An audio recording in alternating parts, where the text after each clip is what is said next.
I'm making a delicious creamy chicken Alfredo, and the kicker is it has no pasta. And I'm going to show you just how I do it. I'm not going to waste any time. We'll get right into the recipe. Before I fry the chicken breast, I season it and refrigerate it for about an hour. Now I'm going to fry it for about 5 minutes on each side. And then I'm going to set it aside while I get the rest of my stuff ready. I chopped up a half of an onion and 4 garlic cloves. I'm just going to cook that down until it becomes softer and it's a little more see-through. And then I'm going to take that out and set it to the side. Now that the onions and garlic are done, I'm going to add a half stick of butter, melt that down. I'm going to add in my other seasonings. I'm going to give those a fry for about a minute.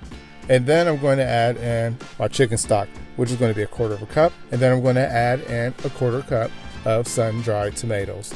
Then I'm going to add back in my onions and garlic and my heavy cream, which is going to be 1 cup, and 1 cup of shredded Parmesan cheese. Now I'm just going to stir this until all of the Parmesan cheese has melted.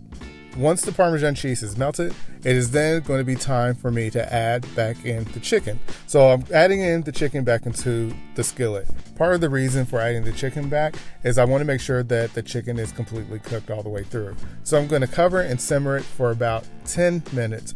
And once 10 minutes is up, I'm going to take the aluminum foil off, or the lid, and I'm then going to cover the chicken with the Alfredo sauce. And at this point, it is done.